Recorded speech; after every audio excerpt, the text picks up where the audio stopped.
आज के इस शिविर के नायक आदरणीय धर्मचारी मैत्रेयनाथ जी, जिन्होंने अपने शब्दों में मेरा परिचय आपके सामने रखा है और परिचय करके देने में मैत्रेयनाथ जी का एक बहुत बड़ी एक विशेषता है। किसी को वास्तविकता के आधार पर एक विशिष्ट ऐसी सकारात्मक अवस्था में पहुंचाने का काम मैत्रेयनाथ जी कर रहे हैं और करते आ रहे हैं। उनके जीवन का बहुत सारा तजुर्बा है। इनके माध्यम से अनेकों के जीवन में बहुत बड़ी उपलब्धि प्राप्ति हुई और अपना जीवन उन्होंने बहुत अच्छी तरह से बिताया है। उसमें से मैं एक हूँ। मैं कई बार कहता हूँ, कई बार नहीं कहता हूँ, लेकिन मेरे मन में, मेरे दिल में एक हमेशा ही कृतज्ञता का जो भाव है वो हमेशा ही मेरे मन में हमेशा ही रहता है। और इसलिए उन्होंने मुझे कहा कि आपको इस शिविर के दौरान एक प्रवचन देना है। मैंने उनको ना नहीं कह सका और इस माध्यम से आपके शिविर का मैं सहभागी न होते हुए भी मैं आज के इस शिविर में इस शाम को आपके समक्ष मैं प्रवचन देने जा रहा हूँ। समाधि के विषय में क्या कहा जाए, कैसे कहा जाए, कैसे रखा जाए, किस प्रकार जोड़ा जाए, इसकी मेरे मन में एक प्रकार की श्रृंखला, विचारों की श्रृंखला निर्माण हो रही थी और अलग अलग ढंग से मैं इसको सोचने का प्रयास कर रहा था, आने तक प्रयास कर रहा था। चलते समय, बैठते समय, बातें करते समय मेरे मन में इस प्रकार की एक विचारों की श्रृंखला चल रही थी कि उसको कैसा रखा जाए और रखा जाए तो भी लोगों को पसंद आ जाएगा। लेकिन इन समाधि विषय मैत्रेयनाथ जी ने कहा उसी प्रकार जनरली देखा जाए तो समाधि किसी को पसंद नहीं आती और समाधि के बारे में अगर देखा जाए तो बहुत सारे समझ भी है और बहुत सारे गैर समझ भी है। इसके बावजूद भी आज समाधि पर मैं कुछ कहने जा रहा हूँ। प्रशिक्षणार्थी पिछले 6 महीने से बहुत अच्छी तरह से बुद्धिज्म की स्टडी कर रहे हैं और मैंने कुछ छात्रों से, प्रशिक्षणार्थियों से बात की, क्या एक विषय में आप जानते हैं? उन्होंने कहा हाँ सर हम जानते हैं। मैं किसी को पूछा आप जानते हैं? हाँ सर हम बहुत अच्छी तरह से समझ सकते हैं। किसी ने मुझे कहा क्या सर दूसरे सब्जेक्ट नहीं, क्या सर? बोले यही सब्जेक्ट पर कितने बार सुनाएंगे। मैंने धीरे से कहा प्रिंसिपल तो यही रहेगा, जब तक हम इस दुनिया में हैं, जब तक बुद्ध का संदेश दुनिया में है, जब तक लोग आचरण करने वाले लोग होंगे, उनके वो यही प्रिंसिपल बताएंगे, यही गाइडलाइन बताएंगे और यही गाइडलाइन के अंतर्गत हमने व्यवहारिक उदाहरण देते हुए समाधि के बारे में यह हो या बुद्धिस्ट प्रिंसिपल के बारे में हो, हम बताते जाएंगे। लेकिन मैं कुछ दिन पहले पढ़ रहा था और मुझे बहुत ही अच्छा लगा कि मैंने इतने दिनों के बाद आज कैसा पढ़ रहा हूँ मैं, आज मुझे इसको कैसा जान रहा हूँ मैं। मुझे मेरे बारे में एक शंका निर्माण हुई कि अभी आज मैं इसको जान रहा हूँ।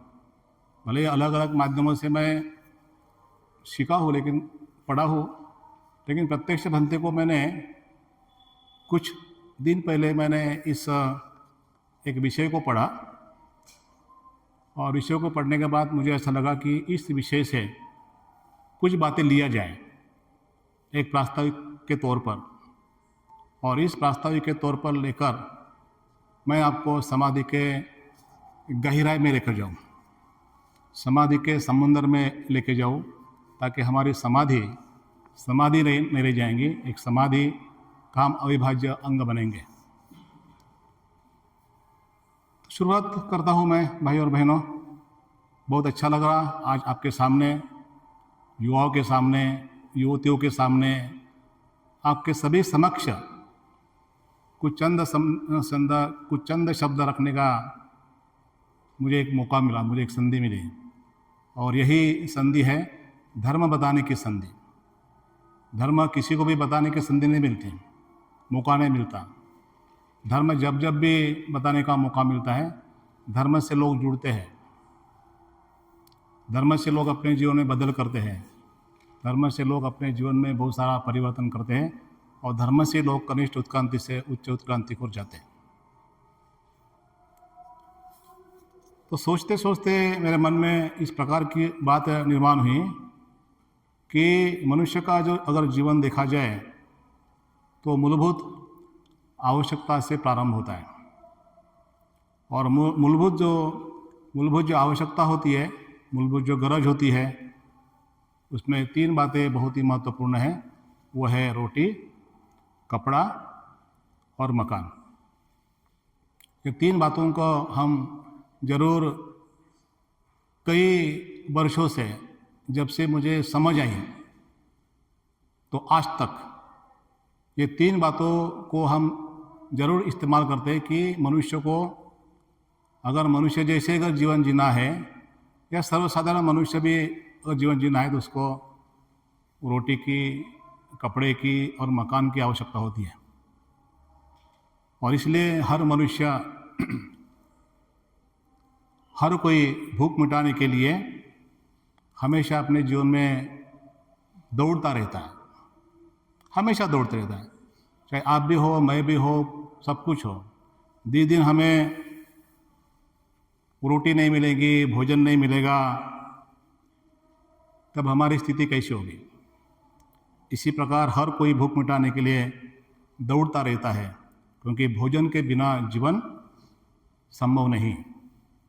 भोजन बहुत ही महत्वपूर्ण है, और भोजन से ही हर सजीव कार्यरत रहता है, जीवित रहता है, क्योंकि यह उसकी पहली प्राथमिक आवश्यकता है, यह है भोजन। और इस स्तर पर न धर्म की आवश्यकता होती है, न धर्म चर्चा की आवश्यकता होती है, न दर्शन की आवश्यकता होती है, क्योंकि भोजन आपको मिला, आपको आनंद मिला, आप जीवन जी रहे हैं। और यदि सभी को काम मिले तो कोई भूखा नहीं रहेगा। लेकिन आज की परिस्थिति देखा जाए तो सभी को काम तो नहीं मिला, लेकिन 2013 में, मेरे ख्याल से 2013 में या 2013 के पहले, मैं इतना मुझे करेक्ट कर सकते हैं, नागमित्र भी मुझे करेक्ट कर सकते हैं, कि 2013 या 2000 पहले मनमोहन सिंह सरकार ने मनरेगा स्थापन की। मनरेगा स्थापन की, और वो मनरेगा स्थापन करने का मुख्य उद्देश्य था कि हर व्यक्ति को, हर मनुष्य को भोजन मिले, काम मिले, काम निर्माण किया जाए, ताकि हर किसी के भोजन की समस्या है वो समाप्त हो जाए। और इस प्रकार हम देखते हैं कि भोजन यह सबकी नीड है, सबकी गरज है। मनुष्य बिना कपड़ों के भी जीवित रह सकता है, क्योंकि मैं दूसरे अंदाज से बात कर रहा हूँ, लेकिन जो बिना नींद के नहीं रह सकता, उसको नींद की आवश्यकता होती है, सोने की आवश्यकता होती है। नींद केवल शारीरिक नहीं, बल्कि गहरी मानसिक नींद की आवश्यकता है, मानसिक स्थिति की आवश्यकता होती है। बिना नींद मनुष्य का मन असंतुलित हो जाता है। इसलिए आप देखिए, जहाँ हमारे पास उके जी एक है जो बेंगलोर से आए हुए हैं, जो आईटी सेक्टर में जो काम करते हैं, तो रात की ड्यूटी करने वाले से पूछिए, दिन में रात के जैसी गहरी नींद नहीं ले सकते। और ना उसको अनुभव भी उसको अच्छा भी लगता नहीं है। या जो नाइट ड्यूटी जो केयर टेकर काम करते हैं वॉचमैन, उनको भी पूछो कि आप अगर रात ड्यूटी करते हैं तो अगर दिन में सोते हैं तो आपको अच्छा लगता है, लेकिन बहुत बार कभी कभी भूख मिटाने के लिए यह हमें काम करना पड़ता है, लेकिन यह आरोग्य के लिए कोई हितकारी नहीं है। इसलिए कई बार हमें खाना नहीं मिला तो भी चलता, लेकिन सोना बहुत अच्छा लगता है। अरे मुझे बाद में खाना दो, अभी मत दो, मैं बाद में 2 घंटे सोता हूँ पे भी, और बाद में मैं उठूँगा, बाद में खाना खाऊंगा। तो भूख से भी ज़्यादा महत्वपूर्ण होती है नींद आवश्यकता होती है, नींद की आवश्यकता होती है। और इस पर हम बहुत बार खाना टाल कर भी बहुत बार पहले हम सो जाते हैं। सोना बहुत ही अच्छा लगता है, इसलिए नींद को लंबे समय तक टाला नहीं जा सकता। आप 46 घंटे या 2 महीने आप कुपोषण भी कर सकते हैं, लेकिन बिना नींद 24 घंटे से 30 घंटे 35 घंटे बिना नींद नहीं रह सकते हैं। इसका निश्चित रूप से आपके आरोग्य पर प्रभाव, आपके स्वास्थ्य पर प्रभाव पड़ सकता है।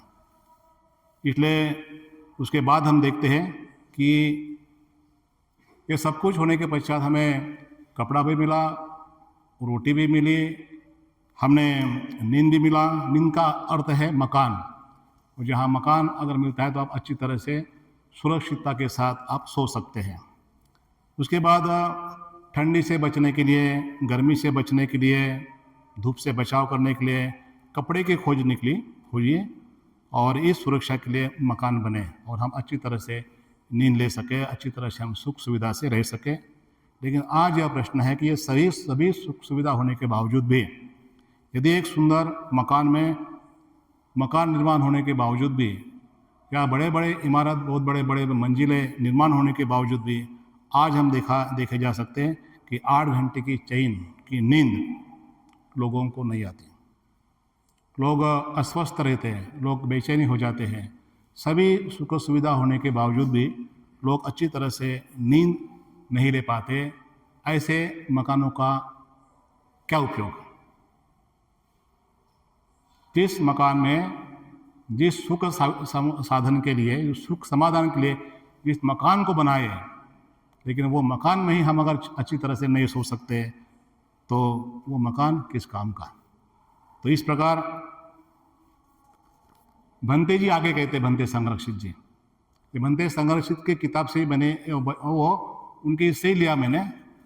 तो उसके बाद धीरे धीरे युद्ध कला, शिक्षा, स्वास्थ्य कला, विज्ञान, इन सब का उद्देश्य था कि मनुष्य जीवित रहना, सुरक्षित रहना। और इस स्तर तक आते भी हम देखना चाहते हैं कि धर्म की कोई अनिवार्यता नहीं थी। और वही हम पिछले 3 दिन से देख रहे हैं कि डॉक्टर बाबा साहब आम्बेडकर की विरासत, इस विषय पर हमने 2 प्रवचन सुने, और 2 ही प्रवचन मनुष्य को धर्म की कोई आवश्यकता है, उनकी विरासत क्या है। और यही विरासत हम देखते कि धर्म की अनिवार्यता नहीं दिखती, और इसलिए लोग सुख समाधानी आनंदित जीवन नहीं दिखाई देते हैं। लेकिन यही से एक प्रश्न जन्म निर्माण होता है, जब भोजन है, कपड़ा है, मकान है, शिक्षा है, स्वास्थ्य है, फिर भी मन अशांत क्यों? नींद होते भी थकान क्यों? सुविधा के बीच भी असंतोष को असमाधान क्यों?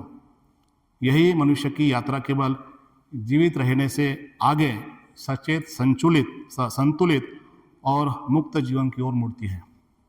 और यही से समाधि की आवश्यकता सामने आती है। और यही समाधि हम देखते हैं तो मन की बिखराव से मुक्ति। जो हमारा जो मन है, ये मन अलग अलग विचारों में, अलग अलग बातों में बिखरा हुआ है।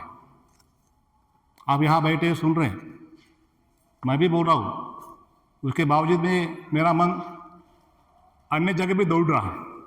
आप भी सुन रहे हैं, लेकिन आपका मन भी अलग जगह जा रहा होगा, ऐसा मुझे लगता है। लेकिन मैं इस पर कमेंट नहीं करूँगा। इसलिए समाधि को ही इसलिए हम देखते हैं कि आंतरिक स्थिरता और गहन विश्राम की अवस्था के रूप में हम देखते हैं कि मन की बिखराव की मुक्ति के लिए इस समाधि की आवश्यकता होती है भाई और बहनों। इसलिए समाधि कोई विलास नहीं है, बल्कि जीवन की अगली और गहरी आवश्यकता है। तो जीवन अगर आपका जीवन अगर अच्छा जीवन जीना चाहते हैं तो निश्चित रूप से समाधि की आवश्यकता आपको होती है।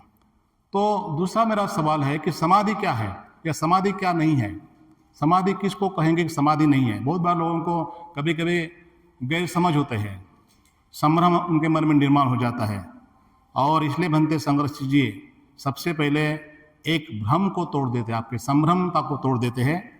वो बोलते हैं कि समाधि का अर्थ केवल आंख बंद करके बैठना नहीं। बहुत बार लोगों को लगता है ना, जो लोग धर्म का अच्छी तरह से अध्ययन नहीं कर रहे, उनको लगता है कि चलो अरे आँख बंद करके बैठो। आँख बंद करके बैठना या मन को जबरदस्ती से रोकना या केवल एकाग्रता कंसंट्रेशन नहीं है। अगर यदि समाधि सिर्फ इतनी होती तो एक मनुष्य एक जागरूक मनुष्य नहीं बल्कि एक जड़ वस्तु बन जाते हैं। हम तो बहुत अच्छी तरह से कहते हैं कि यही समाधि नहीं है। समाधि का दूसरा एक लोग बोलते हैं कि कभी कभी लोग हम देखते हैं कि मैं ढूंढ नहीं पाया, मैं कुछ उदाहरण लेके आने के लिए सोच रहा था कि कोई लोग जिंदेपन में समाधि लेते हैं, मैं मेरी समाधि लग गई। कभी कभी किसी व्यक्ति के घर में अगर कोई व्यक्ति मृत हो जाता है तो गांव में, देहात में, खेतों में उसकी समाधि बनाते हैं। इस अर्थ से समाधि नहीं है। समाधि का मूलतः अर्थ देखा जाए तो हमारे बिखरे हुए मन को, बिखरे हुए विचारों को, बिखरे हुए शक्तियों को इकट्ठा लाना। तो इकट्ठा लाने से हम हमारे जीवन को अच्छी तरह से देख सकते हैं। तो आगे बंते जी कहते हैं कि समाधि का मतलब होता है कि प्रबुद्ध जीवन में स्थिर होना। तो प्रबुद्ध जीवन में स्थिर होना यानी ये बहुत बड़ा लंबा सफ़र है, और ये लंबा सफ़र करने की हमने शुरुआत की है। कब शुरुआत की हमने? 1956 14 अक्टूबर नागपुर के दीक्षा भूमि के अंतर्गत बाबा साहब ने बौद्ध धर्म का प्रचार किया, धर्मांतर किया, हम बौद्ध बने। तब से हम प्रबुद्ध जीवन में स्थिर होने के लिए हम प्रयास कर रहे हैं। और इनके माध्यम से महित्रानंद जी ने बहुत अच्छी तरह से उसका जिक्र किया है। शिक्षा के बारे में केरल, और 20 साल पहले उन्होंने जिक्र किया था कि 20 साल पहले एक कल्चरल, एक बेस्ट कल्चरल, एक सांस्कृतिक अगर क्षेत्र में आ जाए, शिक्षा में, बर्ताव में, एजुकेशन में, अंधश्रद्धा से मुक्ति के बारे में देखा जाए तो महाराष्ट्र एक नंबर में था, ऐसा उन्होंने कहा था अपने पहले प्रवचन में। तो यही मैं कहना चाहता हूँ कि समाधि प्रबुद्ध जीवन में स्थिर होना, यानी जो भी हम बुद्धिज्म को, बौद्ध धर्म के बारे में जो सुनते हैं, तो बौद्ध धर्म में सुनते अपने जीवन में जो नकारात्मक जो मानसिक अवस्था है, ये नकारात्मक मानसिक अवस्था को हम अच्छी तरह से सुचारू रूप से उसको देखते हुए, उसको पहचानते हुए, उसको हम कार्य करने की हम कोशिश करते हैं। तो समाधि का नकारात्मक भाषा में भी समाधि का अर्थ है क्या समाप्त हो जाना समाधि है? मेरे जीवन की लीला, मेरे जीवन को पूरी तरह से मैं समाप्त करने जा रहा हूँ, मैं समाधिग्रस्त हो गया, इस प्रकार को समाधि कहेंगे आप? अगर इस प्रकार अगर सोचेंगे तो कोई बुद्धिज्म में नहीं आएगा। अरे ये तो सब अपने जीवन में तो समाप्ति कर रही है। तो इसलिए उसको आज बहुत ही सुंदर तरीके से मैत्रेय जी ने कहा कि भिक्षुओं का या संघ का जो निर्माण हुआ है, और वो दूसरा जो प्रिंसिपल बताया उन्होंने कि सिद्धांतों की स्पष्ट तो होना चाहिए कि बहुजन हिताय के लिए, लोगों के लिए एक सुंदर सिद्धांत स्पष्टता से उसको बौद्ध धर्म की उचित समझ हो, ताकि वो समझाए कि समाधि वास्तव में समाधि क्या है, वास्तव में ध्यान साधना क्या है, वास्तव में बौद्ध धर्म के प्रिंसिपल क्या है, इसको देखना बहुत ही महत्वपूर्ण होती है। तो समाधि का पहला अर्थ है कि मन 3 विषैले प्रभाव को समाप्त हो जाते हैं, जिसको कहा गया है, हमने पढ़ा है इसके पहले भी कई दिन से हम पढ़ रहे हैं, जिसको कहा जाता है कामाश्रव, इंद्रिय सुखों के पीछे अंधी दौड़। अंधे होकर दौड़ते हम, आंखें होकर भी हमें दिखता नहीं, आंखें होने के बावजूद आंखें खराब हो गए तो चश्मा भी होता तो भी दिखते नहीं हम।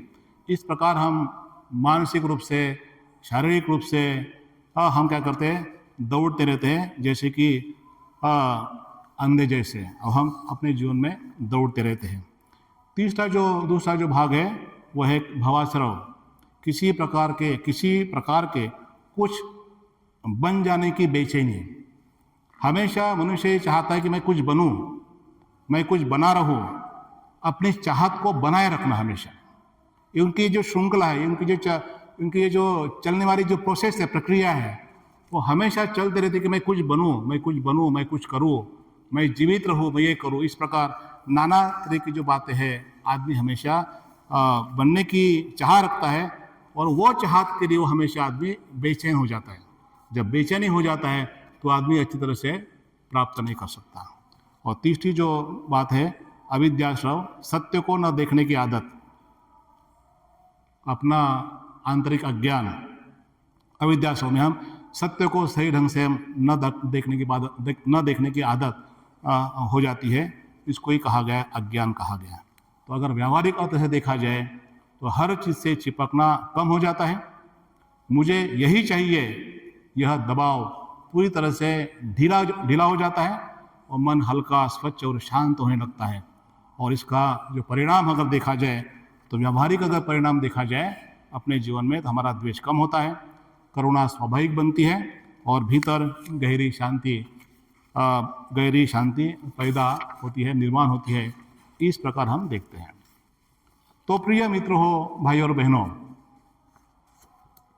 इस प्रकार समाधि है, लेकिन समाधि अभी तक समाप्त नहीं हुई है।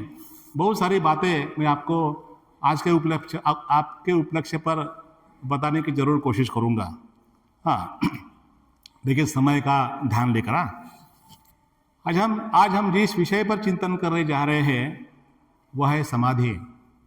समाधि को अक्सर लोग ध्यान की एक ऊंची अवस्था समझ लेते हैं, लेकिन भंते संरक्षित हमें बार बार याद दिलाते हैं कि समाधि कोई पलायनवाद नहीं है, कोई पलायन नहीं है, बल्कि जीवन को स्पष्ट रूप से देखने की क्षमता रखती है। समाधि अपने जीवन को स्पष्ट रूप से देखने की क्षमता रखती है। ये समाधि है। समाधि से हमारा जीवन एक जागरूक बन जाता है, शुद्ध बन जाता है। अपने जीवन में जो उथल पुथल जो चलती आ रही है उसको देखने की हम कोशिश करते हैं, और इसी से हम चाहते हैं कि हम सब सुख चाहते हैं, शांति चाहते हैं, लेकिन हमारा मन कभी अतीत में, कभी भविष्य में, कभी चिंता में, कभी कल्पना में भटकता रहता है। और ये हर मनुष्य की कृति है, हमेशा ही भटकता रहता है। लेकिन मन का बिखराव ही हमारे दुख की शुरुआत है। तो ये बिखरे हुए विचारों को, बिखरे हुए मन को हम इकट्ठा जब लाते हैं, जब समाधि का जब हम अभ्यास हम करते हैं। तो इसलिए बुद्ध ने मानव जीवन को बहुत गहराई से देखा। उन्हें बीमारी को देखा, बुढ़ापा देखा, या उन्होंने बीमारी, बुढ़ापा, मृत्यु ही नहीं देखी, तो उन्होंने मन की बीमारी को भी देखा। और मन की बीमारी को देखा, उन्होंने कहा दुख का मूल कारण 5 विष है, पॉइजन्स, 5 विष है। ये विष बाहर नहीं है, ये हमारे मन की अवस्था है, ये हमारे मन की अवस्था है। और जब तक हमारा मन विषाक्त बन जाता है, विषैल बन जाता है, तब तक चाहे कितना भी आप भोग हो, विलास हो, सुविधा हो, साधन मिल भी जाए, तो भी आपका जो मन है शांति से नहीं रहता। आपके मन में शांति निर्माण नहीं हो सकती, आप सुखी समाधानी नहीं रह सकते। इसलिए भंते संरक्षित जी कहते हैं कि उनके अनुसार केवल आँख बंद कर लेना ही समाधि का अर्थ नहीं है। तो क्या समाधि है? तो मन की एकाग्रता, तल्लीनता और ध्यान की सक्रिय अवस्था को समाधि कहा गया है। जहाँ मन बिखरा हुआ नहीं रहता, जहाँ शांति, स्पष्टता और सुख का अनुभव होता है। इसलिए भंते कहते हैं कि दुख का मूल कारण बाहर नहीं, हमारे अपने बिखरे हुए मन में है। और जब जब भी हम 8 महीने से हो, हम 40 साल से, मैत्रा जी 52 साल से, नागमित्रा जी मुझे लगता है कि जब से उनको समझे तब से बुद्धिज्म का आचरण कर रहे हैं। हम देख रहे हैं कि हम देख रहे हैं कि दुख का मूल कारण बाहर नहीं है, हमारे बिखरे हुए मन में है। और इसको हम लगातार हमारे मन को नकारात्मक अवस्था के माध्यम से सकारात्मक अवस्था की ओर किस प्रकार लेकर जाना चाहिए, इसका हम जरूर प्रयास कर रहे हैं। इसलिए बुद्ध ने मनुष्य की पीड़ा को देखा, उसके मूल कारण को पहचाना, और यही मूल कारण मुझे 5 विष कहा जाता है, 5 मेंटल पॉइजन्स। ये 5 विषय हमारे जीवन में अशांति, रोग, तनाव, दुख पैदा करते हैं। और जो भी व्यक्ति प्रामाणिकता से, जागरूकता से अपने जीवन को अगर देखता है, अनुभव करता है, उनको जीवन अगर समझ में आता है, तो निश्चित रूप से मैं दावे के साथ कह सकता हूँ कि भले ही आपका मन में बिखरा हो, भले ही आपके मन में आपका मन 5 विषयों से विषाक्त हुआ हो, लेकिन निश्चित रूप से आप अगर उसको उपाय करते हैं तो निश्चित रूप से आप जागृति की ओर, समाधि की ओर जाने की जरूर हम कोशिश करेंगे। तो 5 विष उनके ध्यानात्मक उपाय है। तो हम थोड़ा सा एक एक देखने की कोशिश करेंगे कि ये विष कौन से है, कौन से पॉइजन्स है कि हमारे मन को पूरी तरह से जहरीले बनाते हैं, हमारे मन को स्थिर नहीं रखते, हमारे मन को शांत नहीं रखते, हमारे मन को बिल्कुल असुविधाजनक बना देते हैं। मनुष्य नहीं बना के रखता, कभी कभी हम जानवर के जैसे भी हम हालत कर देते हैं। भले ही हम बुद्धिमान प्राणी होने के बावजूद भी हम सर्वसाधारण मनुष्य नहीं रहते, हमारा बर्ताव पूरी तरह से एक अलग अंदाज में बन जाता है। तो पहला जो विष है, जो समाधि का अभ्यास करते हुए उसको जानना पड़ेगा, उसको निकालना पड़ेगा, उसको समझना पड़ेगा, तब कहा जाकर आप समाधि की ओर अग्रसर हो सकते हैं। तो पहला जो विष है उसको कहा जा सकता है विचलितता, उसको रेस्टलेसनेस या डिस्ट्रैक्शन कहा जाता है। इसमें क्या होता है कि हमारा हमेशा मन यहाँ वहाँ भटकता रहता है और हमें यह पता भी नहीं चलता कि अभी हम क्या सोच रहे हैं। किसी को पूछो आप कहाँ हैं, क्या सोच रहे हैं, बोल नहीं पाता हूँ, हाँ नहीं सर इधर ही हूँ मैं, नहीं आप कहाँ हैं, नहीं यहाँ ही हूँ मैं। हर व्यक्ति ऐसा करेंगे क्योंकि देखते हैं कि वो पता ही नहीं चलता कि हम क्या सोच रहे हैं, कहाँ है इस वक्त। भले ही हम इस बुद्ध सूर्य विहार में हैं, लेकिन हमारी जो सोचने की जो दुनिया है वो हमारा डिस्ट्रैक्शन है, कहीं दुनिया में घूम के आ रहा है, लेकिन हमें पता ही नहीं चलता कि हम कहाँ हैं। इसको देखना पड़ेगा। तो हमारा मन एक जगह टिकता नहीं, हम यहाँ बैठे हैं लेकिन हमारा मन कहीं और है। और बनते कहते हैं कि जिस मन को यह भी पता नहीं है कि वह क्या कर रहा है, वह मन जीवन को कैसे दिशा देगा। हम ये जो प्रशिक्षण ले रहे हैं ना, 8 महीने का प्रशिक्षण की बात नहीं कर रहा हूं, जो भी बौद्ध लोग हैं जो प्रशिक्षण ले रहे हैं या बौद्ध धर्म का अभ्यास करने की जो कोशिश कर रहे हैं, उसका मकसद क्या है कि उसका मकसद यही है कि हमारे जीवन को दिशा देना। नकारात्मक मन के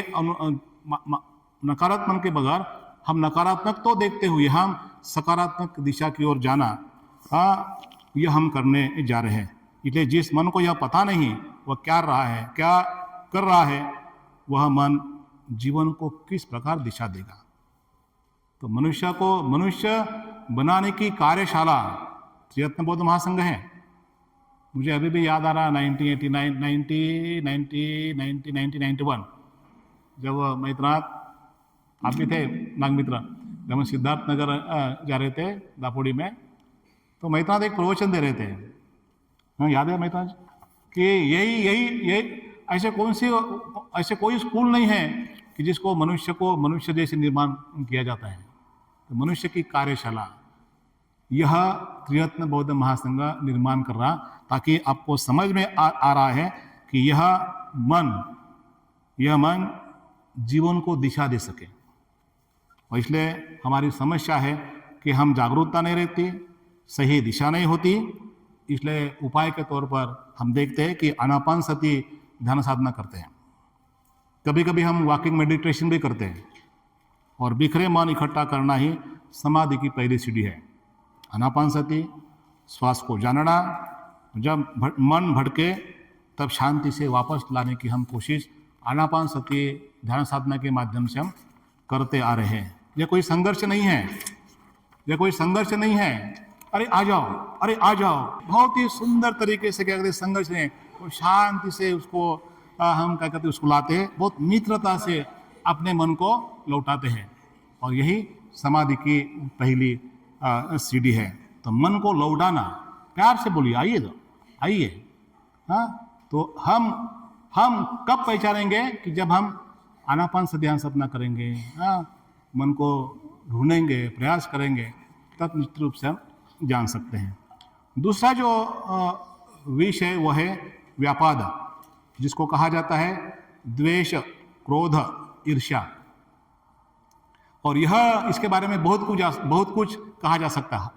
हर ये जो एक विषय ना, ये हर विषय को हम 40-40, 50-50 मिनट को हम बोल सकते हैं एक सब्जेक्ट को लेकर, एक इसको लेकर। लेकिन समय की पाबंदी होने की वजह से मैं कहूँगा कि हम द्वेष केवल दूसरों को नहीं, सबसे पहले स्वयं को जलाता है, स्वयं को नुकसान करता है। और यह जो क्रोध है, ईर्ष्या है, जलन है, हम सोचते हैं कि हम इससे मजबूत होंगे, दूसरों से द्वेष करते हुए, ईर्ष्या करते हुए हम मजबूत बनेंगे। लेकिन सच यह नहीं है। सच क्या है? द्वेष हमें भीतर से पूरी तरह से खोखला कर देती है, द्वेष हमें अंदर से पूरी तरह से जला देती है। और भंते कहते हैं कि द्वेष सबसे पहले स्वयं का नुकसान करता है।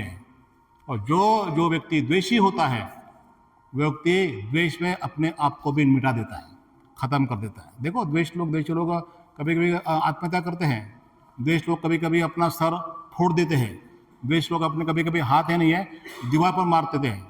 अभी मेरे किसी ने तो भी कहा, मुझे शायद प्रशिक्षणार्थी ने कहा, पता नहीं, सर मुझे जब गुस्सा आता ना मैं मार देता, बोला। उसको मुझे क्या लग गया, बोले ये लग गया, मुझे गुस्सा आता तो मार देता, बोला। नुकसान किसका हुआ? दर्द किसका हुआ? वेदना किसकी हुई? नुकसान अपने को होता है, इसको जानना चाहिए। तो इसलिए हम कहते हैं कि नुकसान हमें पहुंच जाता है। इसलिए द्वेष बहुत ही खतरनाक होती है। और द्वेष व्यक्ति कभी भी बोधिसत्व नहीं बन सकता। बोधिसत्व की आपकी जो राह है वो पूरी तरह से खत्म हो जाती है। तो यह व्यापाद है। इसलिए अगर ये द्वेष को कम करना है तो आपको सबसे पहले आपको मैत्री भावना ध्यान साधना करना पड़ेगा। 4 ब्रह्म विहार की अवस्था के माध्यम से ध्यान साधना करना पड़ेगा। जब मन में मैत्री आती है तब समाधि सहज होने लगती है। और मैत्री भावना ध्यान में क्या करते हम?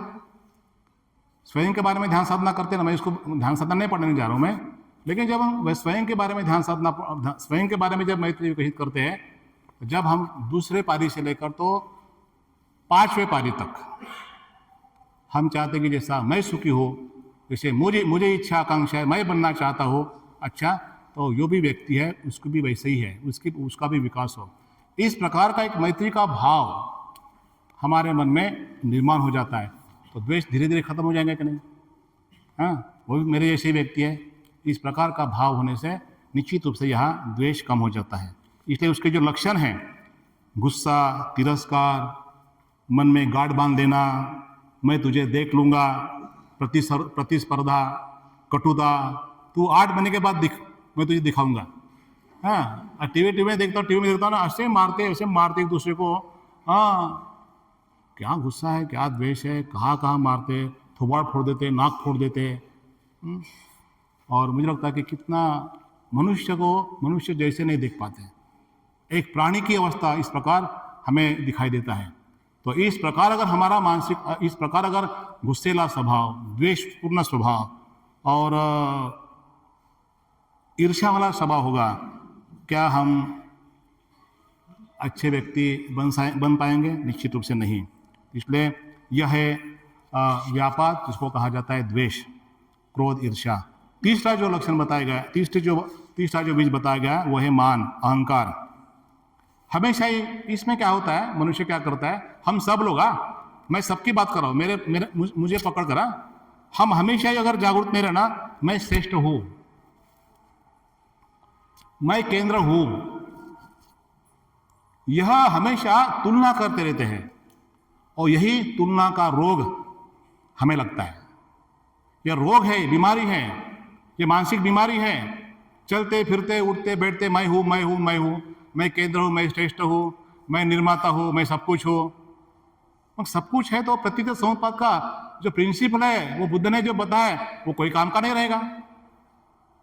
हर व्यक्ति हर इंसान जो भी इस दुनिया में आकर चले गए नहीं है, उन्होंने भी इस पूरी तरह से एक निर्माण किया हुआ है।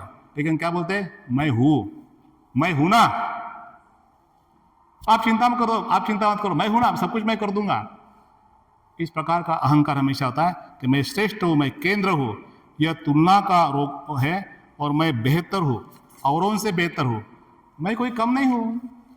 आप ऐसा मत समझो मैं कोई कम नहीं हूं, मुझे मान मिलना चाहिए।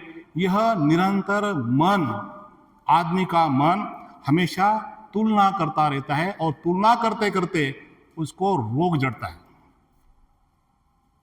बीमार हो जाता है वो। बल्कि देखो ना, किसी को अगर कुछ पद चला गया समझो, अभी मैं चेयरमैन हूँ, जैसे मेहताब ने कहा, वैसे अगर कल चेयरमैन नहीं रहा, अरे मुझे कोई पूछे नहीं, समझो क्या यार मैंने कितना कुछ किया, कुछ नहीं पूछ रहे, कोई पूछ नहीं रहे। मैं चाहता हूँ कि पद, प्रतिष्ठा, धन, दौलत, बीबी, बच्चे, कोई अंत तक नहीं रहने वाले, सब अपने अपने व्यक्तित्व के अनुसार चलते हैं। देखिए कि हम मित्र बनकर रहना चाहिए। इसलिए भंते यहाँ कहते हैं कि अहंकार हमें केंद्र बना देता है और इस अहंकार के माध्यम से जीवन को छोटा कर देता है, मनुष्य को छोटा कर देता है। तो इसलिए उपाय अगर देखा जाए तो तीन लक्षणों का चिंतन, अनित्य, दुख, अनात्म का चिंतन करना चाहिए। 6 धातु का ध्यान साधना करना चाहिए और यह देखने का अभ्यास है कि मैं कोई स्थायी सत्ता नहीं हूं, मैं सब मिलकर बना हूं, मैं सबसे मिलकर यह काम कर रहा हूं, मेरा कोई स्वतंत्र अस्तित्व नहीं है। और इस प्रकार की अगर बात आपके मन में आती तो आपका अहंकार पूरी तरह से नष्ट हो जाता, खत्म हो जाता है और आप एक मैत्रीपूर्ण इंसान बन जाता है। और इस प्रकार अगर आपका मन अगर बन जाता है तो इस रूप से कि वो मन आपको समाधि के लिए एक सकारात्मक अवस्था साधन करता है। इसके लक्षण क्या होता है? दूसरों से तुलना, ईर्ष्या, तुच्छता, अरे वो गंदा है, अरे ये कम जात का है, अरे ये बड़े जात का है, अरे मैं श्रेष्ठ हूँ, हाँ, अरे मैं ये जिले का हूँ, अरे मैं वो जिले का हूँ, मेरा खान पान ऐसा है, उनका खान पान अच्छा नहीं है, मेरे कपड़े अच्छे, उनके कपड़े अच्छे नहीं है, मेरा परिवार अच्छा है, मैं इससे आता हूँ। इस प्रकार की तुलना ये मनुष्य के बीच में भेद निर्माण करता है। और भेद क्यों निर्माण करता है? कारण है अहंकार। मैं श्रेष्ठ हूँ, मैं सब कुछ हूँ, मैं औरों से बड़ा हूँ, मैंने निर्माण किया है, मैं बना रहना चाहता हूँ, मैं लोगों के सामने श्रेष्ठ दिखाना चाहता हूँ। इस प्रकार का ये बात है। इसलिए हमने यह करना चाहिए कि इस प्रकार की जो लक्षण है, तो लक्षण को, ये बीमारी के लक्षण को हमने उपाय है चिंतन करना चाहिए कि हर वक्त, हर बात, हर वस्तु सातत्य से बदल रही है, निरंतरता से बदल रही है। कोई आत्म नहीं है, कोई ठोस वस्तु नहीं है और अपेक्षा दुख का कारण बनता है। तो इस प्रकार ये लक्षण है। तो अहंकार हमें अलग करता है, ध्यान हमें जोड़ता है। और चौथा जो लक्षण है वो है तृष्णा, लालसा। इसको कहा जा सकता है कि इंद्रियों की भूख कभी समाप्त नहीं होती। हाँ, हमेशा हम इंद्रियों के माध्यम से हम हमारी जो भूख है वो पूरी करना चाहते हैं। लेकिन सत्य यही है कि यही जब हमसे दूर जाते हैं तो बड़ा दुख का कारण बनते हैं। पद है, पैसा है, प्रतिष्ठा है, सुख है, हम सोचते हैं इन्हें पा लेंगे तो हम सुरक्षित बन जाएंगे। लेकिन बुद्ध कहते हैं कि यही तृष्णा की आग में हर व्यक्ति जल रहा है, यही तृष्णा की आग में हर व्यक्ति जल रहा है, हम जल रहे हैं। हर व्यक्ति की जो इच्छा, आकांक्षा कभी पूरी नहीं होती। एक इच्छा पूरी होगी, दूसरी इच्छा चालू हो जाए, दूसरी इच्छा होगी कि तीसरी इच्छा, और मन मांग लेता है। हाँ, दिल मांगे मोर, है ना, जा रहे थे ना, दिल मांगे मोर। इस प्रकार बहुत बार हम कभी कहते हैं हमारा दिल है ना वो हमेशा मांगता रहता है, मांगता रहता है, मांगता रहता है इस प्रकार। तो इसलिए हमने यहाँ देखना चाहिए कि अशुभ भावना का ध्यान साधना करना चाहिए। आकर्षण की अंधी को पकड़ को ढीला करता है ये अशुभ भावना। मैं स्पष्ट नहीं करना चाहता हूँ क्योंकि समय नहीं है, बहुत समय लेगा। और आकर्षण को स्पष्ट रूप से देखती है, यह दमन नहीं है। हाँ, जागरूकता से यह दमन नहीं है, यह भ्रम से बाहर आना है। तो इस प्रकार भाई और बहनों हम इसको देख सकते हैं। और पांचवा जो है वह है अज्ञान, जिसको कहा जाता है इग्नोरेंस। सबसे गहरा विष, सबसे गहरा पॉइजन्स इग्नोरेंस। बनते कहते हैं कि हम वस्तुओं को जैसे है वैसे नहीं देख पाते बल्कि उल्टा देखते हैं, बल्कि उल्टा देखते हैं। और भंते इसे उल्टी दृष्टि कहते हैं। सुख को दुख समझना, अनित्य को नित्य समझना, अनात्म को आत्मा समझना, अशुभ को शुभ समझना। और इस प्रकार चार विपर्यास के अंतर्गत हम क्या करते हैं कि हम जो भी जीवन पद्धति जीवन जी रहे हैं उस पर हमें बहुत अच्छा लगता है। अरे कोई सुधारने की बात करते, कल्चर की बात करते, ध्यान साधना की बात करते, दान की बात करते, मैत्री की बात करते, तो ना बोलता। लेकिन विपर्यास का अगर उदाहरण देखा जाए तो दुखी अवस्था में वो आदमी नशापान करता है, व्यसन करता है, हाँ, काम छंद की ओर आसक्ति की ओर भागता है, वस्तु को संग्रह करता है और लगता है कि ये करने से मैं सुखी बन जाऊं, मैं आनंदित हो जाऊं। लेकिन बार बार यही बातें दुख देते हैं, फिर भी हमें सुख मानकर चलते हैं। तो अज्ञान की एक कहानी है, ये मुझे बहुत ही सुंदर लगी है, इसलिए मैं यहाँ लिख के लाया हूँ। मैंने कई बार इसको दोहराया है, मेरे अपने क्लास में, मैंने अपने वर्ग में कई जगह उसको मैंने दोहराया है, लेकिन आज भी फिर आपके सामने मैं दोहराता हूँ। कहानी संक्षेप में है, बहुत अच्छी रोचक कहानी है, लेकिन मैं कुछ चंद शब्दों में कहूँगा। दो सहेलियाँ रहते हैं, सहेलियाँ। यहाँ मुझे कोई भेदभाव नहीं करना है, कुरूप का और सुंदरता का कोई भेदभाव नहीं करना है, क्योंकि हम यहाँ मनुष्य कैसा भी हो मनुष्य है, इसलिए मैत्री भावना हमने पढ़ा है। मैंने सिर्फ एक बोध कथा है, बोध लेने के लिए बता रहा हूँ मैं। हाँ, दो सहेलियाँ रहती हैं, एक बहुत सुंदर होती है, एक थोड़ी सी कुरूप होती है। एक अच्छी नहीं होती, सुंदर नहीं दिखती।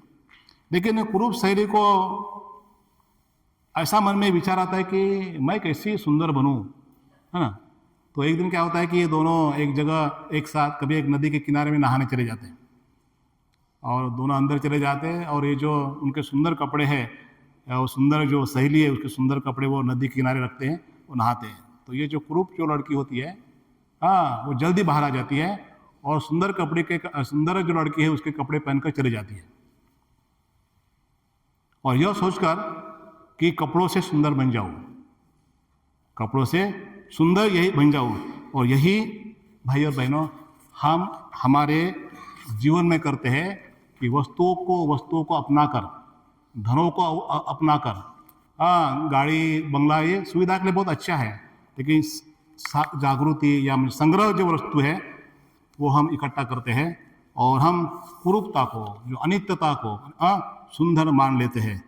जैसे ही वैसे ही हम बाहरी चीज़ों से भीतर की कमी भरना चाहते हैं। तो यही दोनों सहेली की कहानी है कि कपड़ों से कोई सुंदर नहीं होता, कपड़ों से कोई सुंदर नहीं होता। आपके मन से, आपकी जो मन की सुंदरता है उनसे व्यक्ति सुंदर हो जाता है। आप किस प्रकार बातें करते हैं उससे आदमी सुंदर हो जाता है। लेकिन बहुत बार हमें लगता है कि कंपैरिजन करते हैं कि वो अच्छा है, वो बड़ा है, तो मैं कोई बड़ा ना हो। इस प्रकार की तुलना के माध्यम से कोई आदमी बड़ा नहीं होता। यही सीख है, यही अज्ञान है, यही अज्ञान है। हम तुलना करके वस्तु को इकट्ठा कर पाने की कोशिश करते हैं। और इसीलिए ध्यान क्या है, तो ध्यान प्रत्यक्ष मन पर कार्य करने का साधन है। इसलिए हम देखते हैं कि समता ध्यान के माध्यम से हमारे बिखरे मन को एकाग्र करते हैं, जिसको माध्यम आनापानसति है, मैत्री भावना है। और इस प्रकार अगर हमारा मन शांत हो जाता है तो उसका एक सुंदर ऐसा उदाहरण दिया, झील का उदाहरण दिया है। जब पानी में लहरें होती है, चेहरा साफ नहीं लेकिन जब पानी शांत होता है तो हमारा चेहरा बहुत अच्छी तरह स्पष्ट दिखाई देता है। तो ये क्षमता है, क्षमता ध्यान साधना है। इसलिए महेंद्रनाथ जी ने आज जिक्र किया अपने व्याख्यान में कि विपश्यना एक टेक्निक है, विपश्यना एक केंद्र है। आप किस प्रकार विपश्यना करने के बाद आपका व्यक्तिमत्व, आप औरों से किस प्रकार बात करते हैं, वह महत्वपूर्ण है। तो ये हमारे जीवन में आना चाहिए व्यवहारिक रूप से, लेकिन बहुत बार ऐसा दिखाई नहीं देता है। तो इस प्रकार पानी शांत हुआ है, चेहरा स्पष्ट दिखता है, और शांति के बिना हम अंतर्दृष्टि प्राप्त नहीं कर सकते हैं। तो विपश्यना का क्या है? इंसाइट है, अंदर देखता है। हाँ, अंदर क्या देखता है? अहंकार, तृष्णा, अज्ञान, द्वेष, इसको देखता है, और इसको देखकर वो बातों पर कार्य करता है, वो नष्ट करने की कोशिश करता है, जिस प्रकार मैंने अपने व्याख्यान में ये जो उपाय मैंने बताया है। तो इस प्रकार ऐसा कहा जाता है कि समता यह नींव है, विपश्यना भवन है, और कमजोर नींव पर भवन नहीं टिकता। इसलिए हमने कल देखा शील बहुत ही आवश्यक है। शील के बिना समाधि नहीं उत्पन्न हो सकती है। इसलिए शील हमारा क्या है? ये आचरण पद्धति है, बुनियादी तत्व है। शील हमारी आचरण पद्धति है, शील हमारे मापदंड है, शील हमारी सचोटी है, नैतिक मूल्य है। और हमारे नैतिक मूल्य अगर हो जाते हैं तो ये 5 जो विष है ना, ये 5 विष को हम धीरे धीरे ढीले करते, सहील करते, तोड़ते हैं, और तोड़ने के पश्चात हम जाते हैं कि समाधि की ओर जाते हैं। और इस प्रकार हमारी जो कमजोर नींव पर जिस प्रकार हमारा भवन नहीं टिकता, उस प्रकार अगर हम इस प्रकार अगर जाते हैं मूल्यों को आधारित, तो हमारी समता नींव बनती और विपश्यना भवन बनता है, और हमारा भवन बहुत अच्छी तरह से टिकता है, और वह भवन में हम अच्छी तरह से रह सकते हैं। इसलिए भाइयों और बहनों, कुछ चंद शब्द कहकर मैं यहाँ रुकना चाहूँगा। ये आश्रव को नाश करना, आश्रव यानी मैंने पहले ही कहा था, लेकिन फिर दोबारा कहता हूँ, कामाश्रव यानी इंद्रिय सुखों की तृष्णा, भवाश्रव यानी कुछ बने रहने की बेचैनी, अविद्याश्रव यानी सत्य के प्रति अज्ञान, और समाधि यानी इन 3 प्रवाहों का हमेशा क्षय करना, और इनका क्षय यही गहरी अवस्था है, गहरी समाधि है। तो भंते संघर्षित ने बहुत अच्छी तरह से अपने समाधि जो आर्यष्टांगिक मार्ग का 8वां जो अंग है उसमें बहुत अच्छी तरह से कहा है, समाधि की 3 अवस्था कहा है, बताई है। और भंते संघर्षित ने 3 अवस्था को वर्णन करते हैं, और लेकिन वे कहते हैं कि ये 3 अलग अलग समाधियां नहीं हैं, बल्कि एक ही समाधि के 3 पहलू हैं। पहली जो समाधि है अनिमित्त समाधि, शब्द भले ही आपको कठिन हो गए, लेकिन उसको सुनना पड़ेगा, क्योंकि भंते जी ने जब पूना में आंदोलन शुरू किया तो एक क्लिष्ट मनोविज्ञान, मैं इतना बराबर है ना, ये लोगों के सामने उस वक्त, आज हमें समझ में आ रहा कम से कम 40 साल के बाद। तो ये अनिमित्त समाधि है, यह है कल्पना से मुक्ति। यह अवस्था है जहाँ मन में निरंतर चलने वाली फिल्म बंद हो जाती है। हमारा मन हमेशा निरंतर बड़बड़ाता रहता है, हमारा मन निरंतर कुछ ना कुछ करने की सोच रखता है। तो यह सोच, निरंतर सोच करने वाली जो फिल्म है, वो फिल्म पूरी तरह से बंद हो जाती है। बंद हो जाती है, आते जाते पर पकड़ नहीं बनाते, इस तरह से आश्रय का क्षय हो जाता है। इसको कहा गया कल्पना से पूरी तरह से मुक्त। देखो ना, यहाँ बैठे बैठे हम कौन कितने कल्पना करते हैं। हमारा मन पूर्ण कल्पना से भरा हुआ होता है। कल्पना करना कोई बुरी बात नहीं है, लेकिन वो ऐसी कल्पना करो कि वो वास्तव में उतार भी सके। लेकिन आप कल्पनाएं करते कृति में नहीं आते तो कोई फायदा नहीं है। तो इसलिए उसको उदाहरण दिया गया अनिमित्त समाधि के में, कोई अपमान करे लेकिन मन में पूरी कहानी न बनाए, बिना तुरंत प्रतिक्रिया दिए स्पष्टता बनी रहे, यह उदाहरण दिया है। इसलिए यह खाली मन नहीं बल्कि अत्यंत जागरूक मन है। पहली अनिमित्त समाधि, समाधि की पहली अवस्था। दूसरी जो अवस्था है अप्रणीत समाधि, जिसको कहा गया दिशा और पक्षपात से मुक्ति। उसको कहा गया यह अवस्था ऐसी है जहाँ मन किसी एक तरफ झुकता नहीं, पसंद नापसंद ये पूरी तरह से ढीले पड़ जाती है, इच्छा का लोप होता है। अरे ये मेरे जात का, वो मेरे जात का, वो मेरे स्टेट का, ये मेरे स्टेट का, हाँ स्टेटिज्म हो जाता है ना बहुत बार, ये मेरे स्टेट का। बहुत बार हम देखते हैं कि बहुत बार स्टेट में झगड़ा हो जाता है। क्यों? हम मनुष्य नहीं बोलते राज्यों में, अरे ये स्टेट का, वो राज्य का, इस प्रकार निर्माण हो जाता है और हमें वहाँ वाद निर्माण हो जाता है। लेकिन अपरिणित समाधि में ये पक्षपात दृष्टि, दिशा, ये सब खत्म हो जाती है। अगर यहाँ उदाहरण अगर देखा जाए तो सफलता पाने के पश्चात भी कोई उछाल नहीं, असफलता में आदमी नीचे नहीं जाता, और प्रशंसा और आलोचना अगर हो जाती है तो आदमी हमेशा संतुलन बनाए रखता है। प्रशंसा करो, तारीफ करो या बुराई करो, क्या फर्क पड़ता है? आज प्रशंसा करेंगे, कल वो गाली देंगे, इतने बेटर है, ठीक है, कोई हरकत नहीं है। अच्छा काम क्या अच्छा, बुरा काम क्या बुरा, इस प्रकार। तो यह इस प्रकार है। इस प्रकार को कहा गया कि मन क्षितिज पर रखे गोलक की तरह पूरी तरह से स्थिर हो जाता है। और तीसरी जो है शून्यता समाधि, वो है सत्य को वैसा ही देखना। यहाँ शून्यता का जो अर्थ है खालीपन नहीं है, अंतिम सत्य की अनुभूति है। मैं का केंद्र पूरी तरह से ढीला हो जाता है, मैं नाम की जो बात है ना वो कम हो जाती है।